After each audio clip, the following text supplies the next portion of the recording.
Assalamualaikum warahmatullahi wabarakatuh.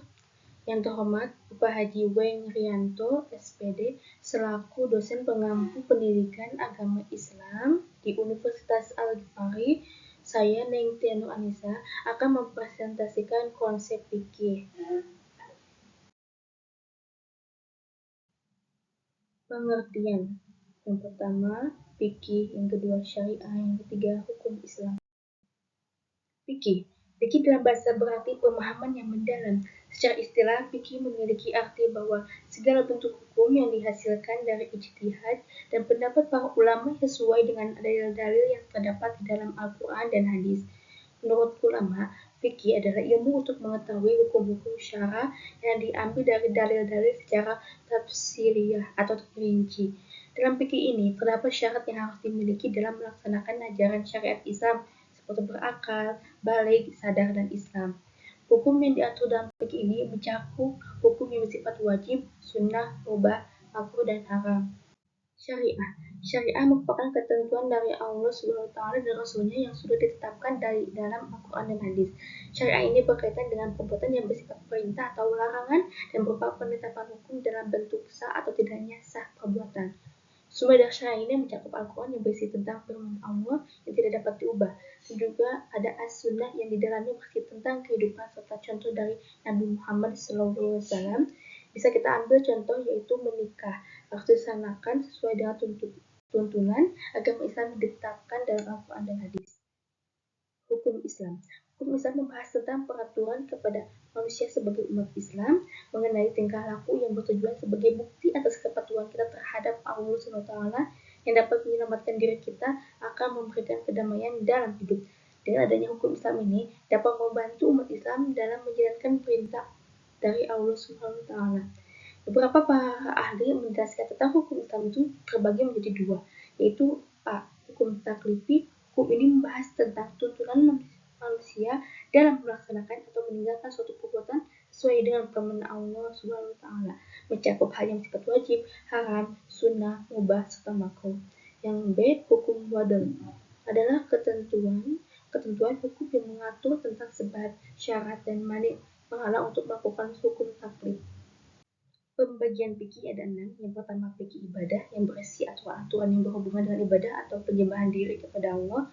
Yang kedua, fikih munakahat yang berisi tentang aturan tentang pernikahan. Yang ketiga, fikih mahawaris yang berisi tentang kewarisan, aturannya. Yang keempat, fikih jinayah yang berisi tentang pidana. Yang kelima, fikih muamalah yang berhubungan dengan hubungan antara manusia dalam masalah harta. Dan yang terakhir, fikih siasat tentang politik dan kenegaraan. Tujuan, fungsi, peran hukum Islam. Tujuan hukum Islam. Seorang tokoh Islam yang bernama Abu Ishaq As-Satibi telah merumuskan 5 tujuan hukum Islam, yaitu yang pertama, memelihara agama, yang merupakan tujuan hukum Islam yang pertama, karena agama merupakan pedoman hidup manusia. Yang kedua, memelihara jiwa, merupakan tujuan hukum Islam yang kedua, karena hukum Islam wajib memelihara hak manusia untuk hidup dan mempertahankan hidupnya. Yang ketiga, memelihara akal, merupakan hal yang sangat penting dalam hukum Islam, karena dengan mempergunakan akal, manusia akan dapat berpikir tentang Allah, alam semesta, dan dirinya sendiri. Yang keempat, memelihara keturunan, yaitu bertujuan agar kemurnian darah dapat dijaga dan kelanjutan umat manusia dapat diteruskan. Yang kelima, memelihara harta, merupakan tujuan hukum Islam yang terakhir, yang merupakan pemberian Tuhan kepada manusia agar manusia dapat mempertahankan dan melangsungkan kehidupannya. Fungsi hukum Islam. Yang pertama, fungsi ibadah. Fungsi utama hukum Islam adalah untuk beribadah kepada Allah SWT. Hukum Islam adalah ajaran Allah yang harus dipatuhi umat manusia, dan kepatuhannya merupakan ibadah yang sekaligus juga merupakan indikasi keimanan seorang. Contoh melaksanakan sholat, puasa, zakat, dan melakukan kegiatan di dasar ibadah. Yang kedua, fungsi amar ma'ruf nahi munkar. Dari fungsi inilah dapat dicapai tujuan hukum Islam, yakni mendatangkan kemaslahatan atau manfaat dan menghindarkan kemudaratan atau sia-sia baik di dunia maupun di akhirat. Yang ketiga, fungsi jawazir, adanya sanksi hukum mencerminkan fungsi hukum Islam sebagai sarana pemaksa yang melindungi umat dari segala perbuatan yang membahayakan. Dan yang keempat, fungsi tandim wa islah al-ummah sebagai sarana untuk mengatur sebaik mungkin dan melancar interaksi sosial. Peran hukum Islam. Peranan hukum Islam dalam pembentukan atau pembangunan hukum nasional dapat dilihat dari dua sisi, yaitu pertama dari sisi hukum Islam sebagai salah satu sumber pembentukan hukum nasional, dan kedua dari sisi diangkatnya hukum Islam sebagai hukum positif yang berlaku secara khusus dalam bidang hukum tertentu. Sumber dan dasar hukum Islam yang pertama Al-Quran, yang kedua hadis, yang ketiga ijma, yang keempat qiyas. Al-Quran. Sumber hukum Islam yang paling utama sudah pasti Al-Quran, karena Al-Quran sebagai sumber dari segala ajaran dan syariat Islam. Para ulama tidak hanya menjadikan Al-Quran sebagai sumber hukum Islam, tapi juga sebagai rumusan yang memiliki unsur dasar yang penting, yaitu Al-Quran, yang berbentuk lafaz yang mengandung makna dalam dan penuh arti. Lafaz yang tertulis pun bukan sekedar lafaz biasa, tetapi lafaz istimewa karena disampaikan Allah melalui Jibril ke Nabi Muhammad. Hadis adalah ucapan, perbuatan, atau takrir Rasulullah yang diikuti atau dicontoh oleh umatnya dalam menjalankan kehidupan. Ada tiga kelompok hadis dalam segi perawinya. Yang pertama, sunnah mutawir, yaitu sunnah yang diriwayatkan oleh banyak perawi.